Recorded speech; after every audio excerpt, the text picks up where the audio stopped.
Use of can, may, might expressing permission. Permission অর্থাৎ অনুমতি বোঝাতে কখন আমরা ক্যান ব্যবহার করব, কখন মে ব্যবহার করব, কখন মাইট ব্যবহার করব, এগুলোর মধ্যে আমরা ডিফারেন্স জেনে নেব। দেখো, first can. Can I go to the party? আমি কি পার্টিতে যেতে পারি? আমি কি পার্টিতে যেতে পারি? দেখো, এটি অনুমতি বোঝাচ্ছে। কখন ব্যবহৃত হবে ক্যান?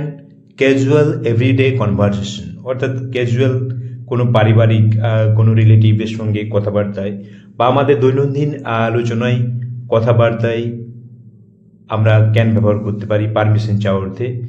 কিন্তু আমরা যখন বলবো মে I go to the party, আমি কি পার্টিতে যেতে পারি, তখন কিন্তু মোর পোলাইট ও ফর্মাল, অর্থাৎ অফিসিয়াল বা কোনো একাডেমিক সেটিংয়ে আবহে যখন আমরা বলবো, সেক্ষেত্রে মে I go to the party এটা ফর্মাল ল্যাঙ্গুয়েজের ক্ষেত্রে আমরা ব্যবহার করব, অর্থাৎ কোনো একাডেমিক বা কোনো অফিসিয়াল ল্যাঙ্গুয়েজের ক্ষেত্রে।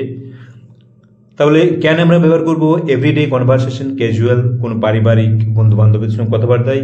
আর অফিসিয়াল ল্যাঙ্গুয়েজ বা একাডেমিক ক্ষেত্রে আমরা কি করব?